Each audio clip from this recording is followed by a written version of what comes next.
today we are playing Spelunking with the one and only Foxive, or Vinny, if you'd like to introduce yourself. Hello, I am the lead developer of Spelunking, the game that is being played on this YouTube video at this very moment. I am very honored to be here, and the pleasure of playing a run is all mine. So hello, everybody watching.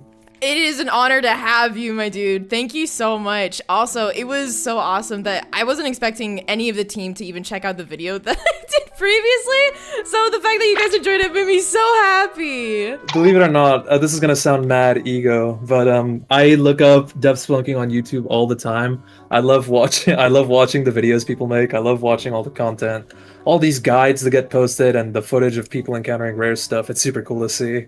So I look it up all the time. That just means that you're passionate about it, and honestly, you have a fan base who really loves your stuff. So mad props to you. GG, GG. I appreciate it. I'm flattered. Absolutely.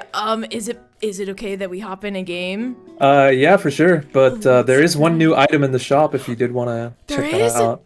Wait, yeah. Right here? Yeah. Let me see. Oh, the vampiric ring? Yep, that's it. I have just enough to get it, so I'm gonna grab it real quick. I didn't even read what it does. I'm just gonna find out the hard way. All right, sure. If you, Oh, no. I'm sure you'll appreciate a challenge every once in a while. Oh, it's a challenge? No, it's not a challenging item. It's a bit different to use than your standard active item, I'd say. But once you figure it out, it's not too bad. But if you don't know what you're doing, then of course it's gonna be a little harder. Oh no. Okay, I'm like You'll figure it out. You'll figure it out. Okay. Awesome. All right, well, Yeah. we will see how that goes. I like the pump. Oh yeah, this update, we also added custom lobbies where you can add like modifiers to your run and stuff if you want to do one of those or something. Oh, that's so fun. Sure. I've never done this before. Oh, of course I've never done it before because it's brand new, but... Yeah, but you can go to the create menu and you can see all these like modifiers we've got.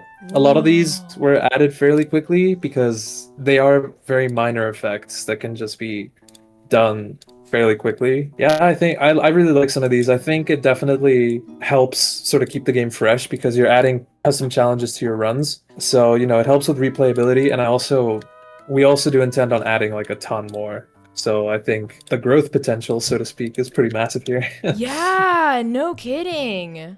Okay, I have just made the most cursed thing, I think. Oh boy, I'm scared. So... I don't know what I'm doing, but you know what? It's fun. Oh no, I'm a little scared because this I think I selected really hard things. I'm also scared. Every time we're fast. Every time I've done a run with modifiers, I always die on like floor 3 because I genuinely have a massive skill issue. Oh no! That's okay. That's okay. I also gave us speed because that's the one good thing going for us right now. That might be true. Because I selected all the hard things. Oh, this is a new map already. Oh, well, it's really? technically not new. It's a returning map.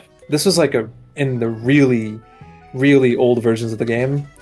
I recently remade it and ported it over to the new system, so now it works in the current version of the game. Oh wow! And it was one of the first maps I ever made for this game, and I think it still holds up fairly well, personally. It looks really cool.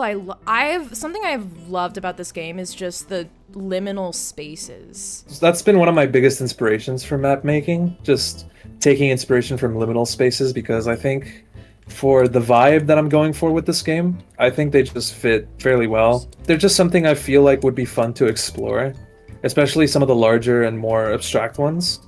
And I like to think that I've done a good job at that. Oh, you have? And, you know, the rest of my team has also done a pretty good job at accentuating that feeling with ambient noises and the little... Oh, hello. Oh. Ambient noises and, you know, all the other different maps and the enemies that appear. So I'd like to believe we've done a good job at making the whole thing feel liminal or like alien, for lack of a better word. Dude, you totally have. It's so spooktastic. If I can just say something a little dorky like that. It's No, so say as many cool. dorky things as you want. We're here to nerd out about a video game. Yeah! Say whatever you want. Yeah. I'm such a video game lover. I love video games so much. A question, what was some of the main things that inspired your your work. Well, I just want to say I should be thanking you and the entire community first and foremost for all the support. It genuinely means the world to me. One of the biggest things that I think has inspired depth spelunking, well, obviously it's inspired by another game that I used to play a lot back in the day called Minus Descendants. It is like the grandfather of the entire genre that depth spelunking is, the micro genre, which some of us have coined the term Delver-like. And Minus Descendants was like the first game of this microgenre, and it was very influential in a lot of other games too, like a game that a friend of mine is making, and a few other games of the sort of similar genre, sort of similar premise. A lot of them follow the same formula, obviously, and you know, for depth spelunking specifically, I wanted to try something new. A lot of them involve stuff like just one objective, like pressing buttons or something. I wanted to try something new with depth spelunking, and that's why tasks exist. So, it's the got spotted by grappler. something? Yeah, he got a model update. He traded all of his height for bulk, done by our new modeler. But I really love the new model. It's so spooky. I do think it does grappler more justice, to be honest. Like, it follows the concept art more closely, and it's sort of what was originally envisioned in the first place. Oh, run back, run back, run back. Minus Descendants, that really old game, was one of the biggest inspirations, and its sequel, Minus Elevation. Both games were very influential in the development of this game, and of course there are a lot of other external inspirations, like Pressure, if you've played that. Yes! Ultra Kill, believe it or not, was an inspiration in some aspects. It Steals, an old game by Zeekers.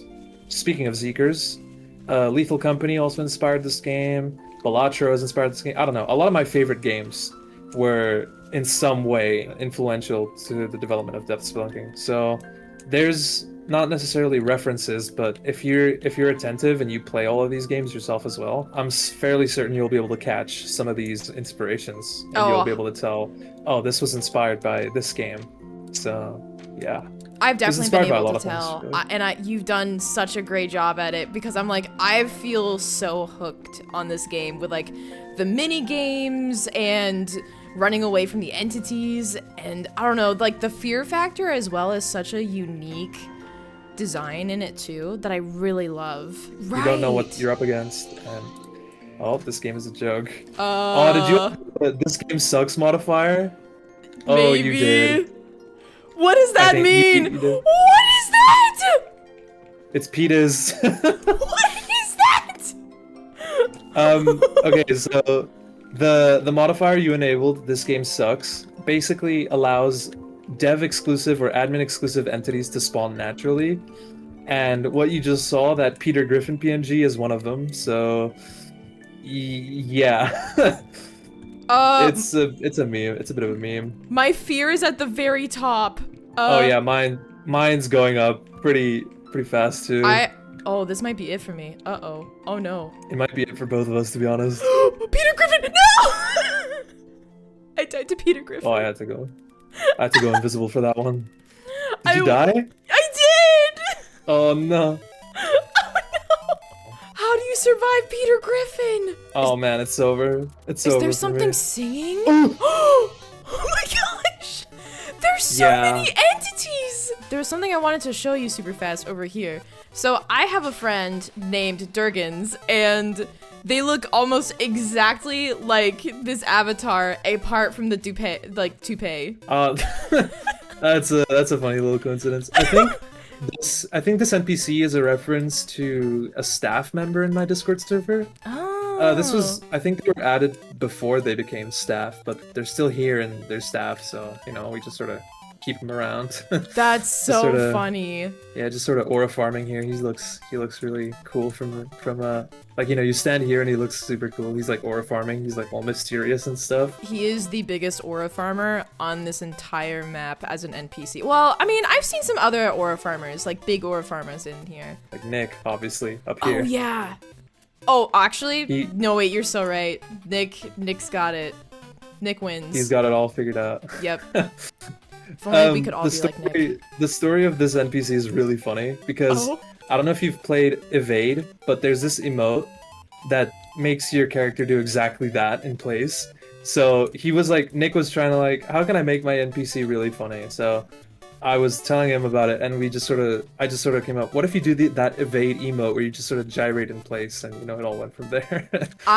It's perfect. It's so perfect. I love it so much. And I love how a lot of people in the community try to just jump on top of Nick so that way they can just stand up there in the floating man. He's like a platform. No, he's been reduced to a platform. No. He is a very valuable member of our team. He's one of the scripters. Without him, a lot of this game wouldn't even be possible. So, oh, dude, that's awesome. Shout out to Nicola Dorms. Absolutely. If you're watching this, shout out to you. Born to Aura Farm. Real. Shout out to the entire team. Really, they've done such a great job with everything in the game. Like the animation, thanks Eyes. The models, thanks Mitsu. A lot of the buildings, thanks Tolks. Concept art, thanks Hammy.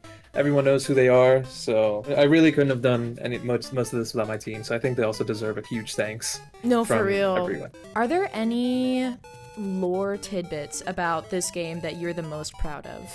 To be honest, just the entire lore of the game, like the entire story and the overarching themes. I'm really proud of sort of the world I've built for this game. It's still very rough around the edges, I will admit, but I think I've done a decent job of piecing it together. I mean, I would like to do more environmental storytelling because I don't think there's a lot of that right now. But for example, if you read the entries in the terminal about items, entities, and floors, you can piece together a good bit of lore. Like you can figure out some of the story, what was happening like several years ago before the game takes place and stuff. It's all written very vaguely, very mysteriously. So you'll have to use your own brain a little bit to piece that together, but in general, I'm just proud of the lore, period. Like, I'm really proud of the sort of world I've built here. But if I really had to choose, lately, I've been having a lot of fun, and I've been the most proud of writing item entries. Like, once you unlock or encounter an item in the game, you unlock its entry in the terminal, and writing those has been a lot of fun. Because since you are the one who uses items, most of the time, it sort of gives me that window to sort of write lore from the perspective of the people, so to speak. So I've been having a lot of fun with that, and I'm really proud of some of the recent entries that I've written. Yeah. As you should be, dude. The thing that brings me into a game is atmosphere, music, and the game design itself. And then from there, I become fully immersed into the game and wanting to discover everything. So the fact that you leave things obscure actually makes me so happy because that leaves so many open ends for the player themselves to try to fill in. So they get to create, kind of, in their own head, part of the story alongside the actual story of the game itself. I actually created a lore discussions channel in the Discord precisely for stuff like this. And I can't say whether the theories are correct or not, but it's still really fun regardless to sort of just see people come up with stuff in that channel and just sort of work together to try and piece it together. It's super cool to see. Very fun.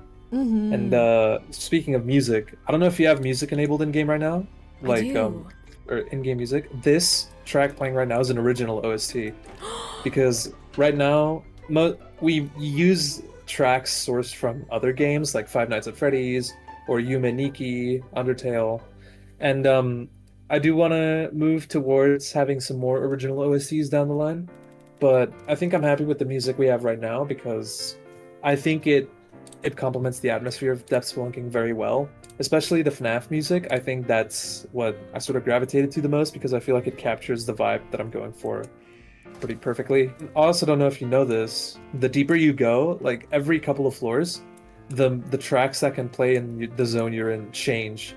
So like, for example, right now from floors like 1 to 10, some specific tracks can play, and then from floor 10 onwards, it changes. Then at like floor 40, I think it is, it changes again. So, the music is sort of, I wouldn't say dynamic, but it changes as you go deeper, and I think that's pretty cool because it sort of shows that everything down here, the deeper you go, is more alien. It becomes less coherent. It gets to a point where it's not even music anymore, it's just noise. So it sort of just leaves you thinking, oh, I'm really deep into it. So I think the music, I like to believe I've picked some good tracks to play in this game. I don't know. I'll let you be the judge of that one because, as you've said, you really like music and games. So Yeah, I'll let you be the judge of that one. Honestly, I completely agree. I remember my friend Falcon was geeking out about the song choices, like some of them being original, but some of them also being from games that she grew up with. And it made me so happy to like listen to some of the games that she grew up with and those songs being in the game, because she's like, oh my gosh, I know the song, where is it from? And then she figured it out, and then we'd all be excited by the little references here and there. A lot of music that was chosen for the game is also specifically from media that I also grew up with, and some that I've discovered more recently as well that I've really come to love, like Earthbound, for example. I didn't grow up with Earthbound, but I discovered it after I played Undertale. And I really fell in love with it because it was also one of the inspirations for Undertale. So I obviously have a lot of respect for it, and I love the game. And Undertale, of course, I use a lot of music and sound effects from Undertale, and because it was a very influential game in Spellunking's development as well. A lot of items and a lot of enemies are directly inspired by Deltarune and Undertale as well. This one specific item is literally just like from Deltarune, so it's not really from Deltarune. Of course, it's like inspired by the visuals, and all the stuff are different, but the motif, you can very clearly tell it's inspired. So case in point, there's a lot of references in this game to media and all that stuff that I really like, that I grew up with and stuff. Yeah, it's just a big mishmash of a lot of things that I like, but in a way that's sort of unique to this game. And I think that's pretty cool that I could just do whatever I want with this game. Honestly, it is really cool. Oh, there's a mimic. Yeah, mimic. It's fine. I noticed that when the mimic locks onto you, it gives you so much fear. It's so spooky. Yeah, a lot of enemies do that. I think that's a fairly recent change. Or it could be old. I honestly don't even remember my own game. But enemies, when they spot you, they give you fear. And fairly recently, since we introduced health fairly recently as well, that we do plan to make more use of in the future. Awesome. You gain 50% of what you took in damage as fear. That's a relatively new change. Oh. And I think it's pretty cool, because realistically, if you took damage or if you got hurt in real life by something like alien or whatever, then I think you'd be pretty scared. I agree. I think I really like that balance change, because I feel like it adds another need. Oh, it's a mimic again. It adds another need for something to combat the fear, which I think helps with using the flower crown as well. Yeah. Oh, red terminal. That's a 1 in 50 chance, I think. That's cool. Really? Yeah, there's a red terminal down here. If you didn't, mimic. Run! It snuck up behind me as I was doing that task. I didn't see it until my fear shot up. Oh no! And I went, oh. But I'm good.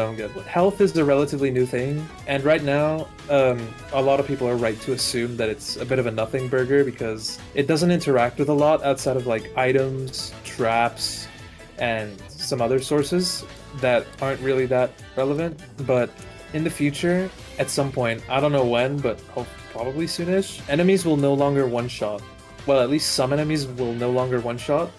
So it'll actually interact with health. Not only is it like, it adds more of a use to a mechanic that at the moment is very underutilized, it also sort of creates a bit of leniency for new players especially, since they won't die in one hit to most common enemies anymore. It gives them a chance, and it keeps them around, so they'll enjoy the game a bit more. That's awesome. Because they won't just die in one hit to everything. That comes in the future. Right now we're sort of just mostly doing QOL, like quality of life changes, balance changes, trying to polish up the game, polish up what we have now. Yeah, in the future that will come. So that's awesome. No, we're chill. Watch out, there's a drone. Hold on, I'll get it off your tail.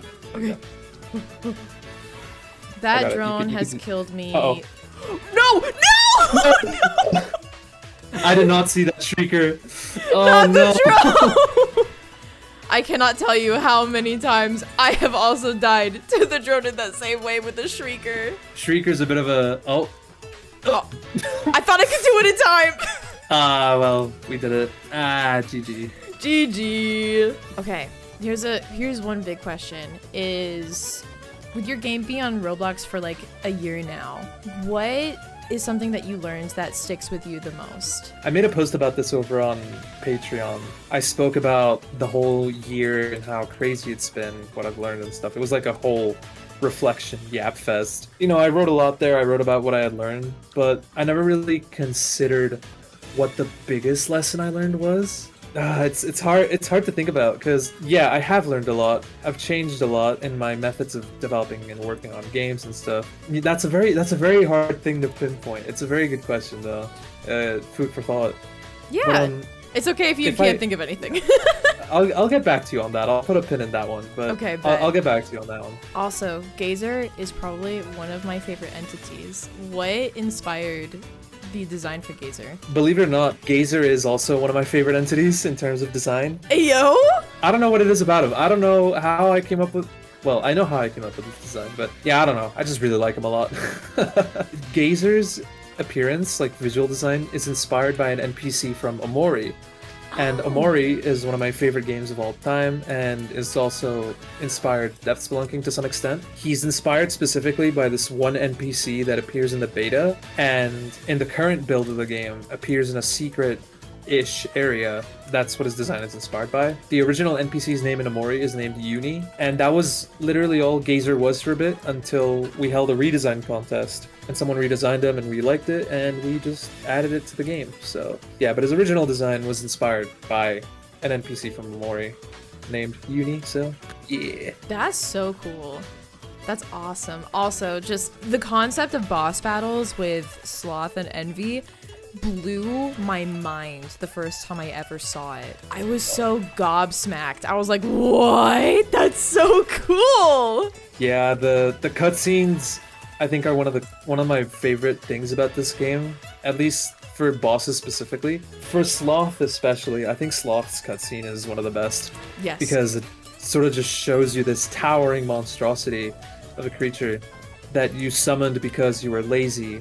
And it's like, oh, I shouldn't have been lazy. So it sort of instills this fear in you. I think it's one of my it's my favorite cutscene in the game, and our animator Eyes did such a good job with it. He's a really great animator. In general, I just really like the cutscenes. I really like that we decided to include them because for momentous occasions like facing boss fights and the Seven, I don't know. I just think it's really, really cool. It transformed my thought process behind what a Roblox game could be. The fact that it felt so cinematic and like I was part of the story itself. Well, I mean, in canon, in the Depth Spelunking canon, the protagonist is a self-insert. Like, you are the protagonist of your own story. So, I mean, you know, I guess that kind of makes sense. Yeah, it's so cool to me. And, like, the voice acting is so good. The character design is so good. Yeah, the animations are just... It's so cool, dude. I was geeking out about it to my friends for a solid hour the first time I saw it. Yeah, I was, when they were first added a while back, I was also geeking out about it because it was like, oh my god, they're actually in game. You can see them in game, and I was like, that's so cool. Like, even as the creator, I always get so excited seeing features finally get done in game, because at the end of the day, like, I am the creator of the game, but I'm also like just a game designer. Like, I don't script, I don't really build, I don't voice act. I sort of just make the things work, so to speak. Mm-hmm. So seeing the team put it all together after I've designed it and put out an idea, it's always just so cool. Going back to the lesson I've learned, that leads me into the lesson, one of the biggest lessons I've learned, is to keep my head down. And what I mean by that is, like, say you're building like a tower or like a super cool monument. Keep your head down and don't appreciate or don't like glamorize or appreciate your work until it's like actually done. I feel like if you appreciate your work or if you feel like it's super duper cool before it's actually finished, it sort of leads you to think, oh, this is like absolutely good enough. But in reality, it could be like a really buggy sort of product or a bit of a mess. And then that whole illusion comes falling apart, right? Yeah. So I think that's one of the biggest lessons I've learned, is to just keep my head down and don't admire it until it's actually done. Yeah, it keeps my expectations in check because I'm a very ambitious person. I'm very stubborn. So sort of seeing this come together so quickly, it's like, oh, it's so cool, but I gotta learn to manage my expectations and my ambitions, you know? Oh, absolutely. So that's one of the biggest lessons I've learned, I think. Maybe the biggest, but yeah, there's your question answer. That's awesome. I think that game design is so cool. I've always been fascinated by game design and animation on top of that too. I remember I used to run a project where I managed around 40 people. I think it was like 37 total. And I completely agree with the whole, like, don't celebrate too early.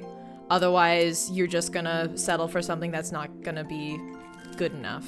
I always like aiming big. Go big or go home. Have fun with it. Do something you're passionate about. What's a character or tool, either like game balancing or design-wise, that you are really proud of? I don't want to spoil too much, but the new entity for the Halloween update, I think, is one of my favorite things I've designed in this game. He's just really, really cool. But also, I think the item you unlock for reaching floor 50, Blood of the Martyr, is also one of my favorite things I've designed. I really like designing all of these like wacky items that sort of, or enemies that do a lot, that have like these unique mechanics that you don't see anywhere else. I think those are the most fun to design for me. That's awesome. I love that. Also, I'm so excited to see the Halloween entity. How do you encounter it? It's a normal encounter. Normally, for Halloween or for October, it theoretically can spawn as early as floor 5, but because of the way the game works and the way entity scaling works, realistically, we wouldn't see it until like floor 12, floor 13. So we will have to look out for that. But normally, if it's not Halloween, he has a really low chance to spawn, and he's floor 20 plus. But like I said, for October, for the season, I'm sure we'll see him. And if we don't, then I could always just admin abuse him in. Oh boy. Oh boy. I will say, right off the rip, he is very scary. He wasn't really a balancing nightmare. He was actually kind of... I didn't see many complaints when he released, so I think that's an improvement that, you know, I've sort of learned to design enemies and balance them better over time. But he is very powerful. He is very strong, and he is scary. Like, even as the dude who, like, designed him and sort of put him in the game and stuff, he's very scary. Even I struggle dealing with him, so... You know, we'll see. Oh boy. I'm going into this totally blind, so I'm really excited. Anyway. Ooh. Oh, we didn't get the new item. Rip. Hello, dealer. Actually, oh, I'm healed already. I was damaged. Vitality shake? This is the second time I've ever been to this shop. I can afford one of these, actually. So, here we go. 2 metal. So, the Vitality Shake increases your max HP by 25. Oh! There's 2 other items like this, like stat progression items. There's the Electrolyte Serum and the Battery Pack, which respectively increase your stamina and your max stamina and max battery by 25. And you can gain up to 100 bonus max, so they're really useful items for like... And they were also designed with the intent of letting people know that they're progressing. Like, they improve their stats with these items, and, you know, they get stronger, which is the whole deal with a roguelike, right? You get stronger as the run progresses, so those were added for that. That's awesome. There we go. You can donate with using this machine, and every time at like 25, 50, 75, and 100, well, not 100, but still, it upgrades the shop. So like, he'll sell more items. You can use this lever, which is to re-roll items in case the items there are kind of bad and stuff. So there's reason to donating. This is actually fairly new. It was added in the post-mortem update, which was a few months ago, about 6 months ago. It's fairly recent still. And I did add this because I just wanted to give people more of a reason to go to the shop and sort of, you know, do stuff in it. So, you know, this is why the donation machine exists. Boom. Mr. Beast real? That's an achievement you get if you donate 100 materials to the shop. I think you can tell what it's referencing. Yeah. Side note, what's your favorite badge in the game? If you have one. Oh, hello, we got a rare map. Oh? I think it runs over. What do you mean? This map is... Have you ever played Lethal Company? This is Lethal Company! Yeah, it's the mansion from Lethal Company. Oh! No! Oh my gosh, oh my gosh. There's a geyser. Oh. We're good. There's a salesman too? Oh man. Okay, so Dude. this is one of the rare maps in the game, or as they're referred to in-game, an unusual floor. Most unusuals are references to other media, and some of them are just really difficult or really weird maps. And this is one of them. As you can see, it's just the mansion from Lethal Company. That's so yeah, this is the rare so floor. cool. Oh my gosh, I've never seen this before. I'm surprised we found an unusual. To be honest, our luck is fairly low, all things considered. This is such a cool map. I remember coming to this map all the time playing Lethal Company. This map is huge. It's honestly so daunting, but I really like it. Oh. Speaking of mannequins. Speaking of mannequins. Well, good luck. Oh boy. So this is like a reworked version of them, because at first you had to make your character face them and it was in third person. The map was completely different. It was a bit easier. Not because it was just easier, but because the boss was like jank. The AI was pretty janky, so... Yeah. But now it's like actually kind of challenging and scary, which I like a lot more. I really like this boss fight way more. Dude, it's such a unique thing to go from like third person to be forced into first person. I really like that. I think it was my scripter's idea to add the transition from going from third person into first person, like the blinking animation. It's so cool that you're just like, I failed. It's okay. It's a very big tone shift, right? Because you're so used to playing the game in third person that when it switches into first person, it's like so jarring, and it prepares you for the worst, because it's like, oh boy, what's about to happen? I'm in first person now. Oh, is there a thing right there? Yeah, there's one of them right there. Awesome. I remember like when I encountered it for my first time, I was so blown away and so spooked out. I was just like geeking out the entire time. I got your back, no worries. Thank you, thank you, thank you. It's such a cool concept to like constantly be changing your just the gameplay. Yeah, you gotta keep it fresh, you know, because like you want to keep stuff changing, and I think Mannequins is a great example of that, because again, you're so used to playing the game in third person. That scared me. That got me pretty bad. But Okay. You're so used to playing the game in third person that when it changes to first, it's a very jarring change, and it changes the gameplay so massively for a special encounter. It's actually kind of crazy, but I like it a lot. It keeps the game fresh, you know, keeps you on your toes. It Oh, man. really does. Oh, God, Oh my god. I'm sorry. Did you die? I think I did. Yeah, I did.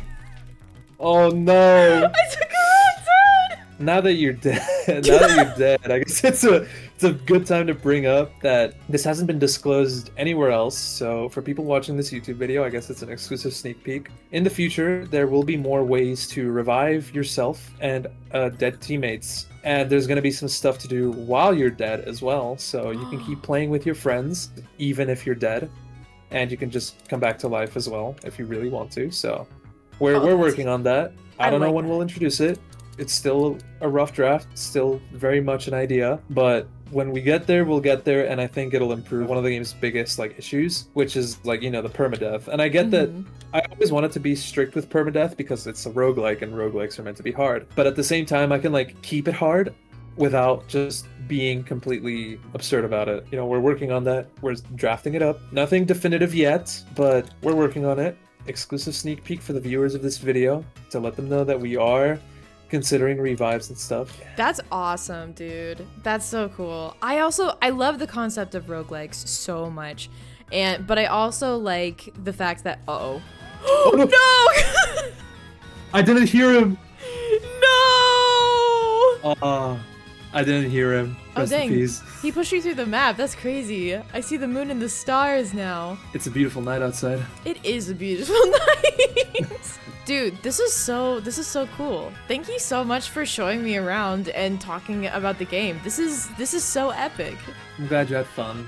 Absolutely. I'm glad we got to hang out and play the game, and you know, I got to do like a little Q&A and stuff. I was very honored to be here. It's super cool and very surreal to me that I was, you know, able to participate in a content creator's video and just talk about the game and stuff. I'm truly honored, very thankful for your support and everyone else's support. So absolutely, it is my sincere pleasure and honor as well. Thank you so much for joining. And if you want to do any shout outs to anyone or anything, you're more than welcome to do so right now. Shout out to my entire development team. They've done an amazing job with the game. I don't think this would be here if I didn't have them, so I'm very thankful to them.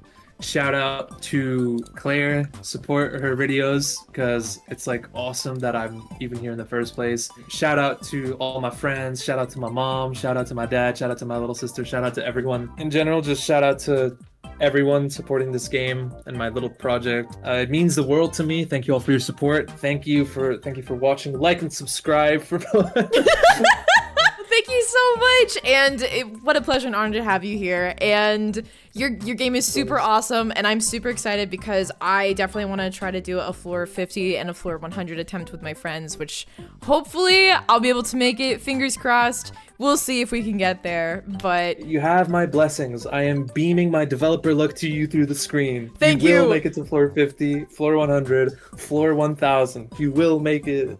I will not squander this luck. Thank you.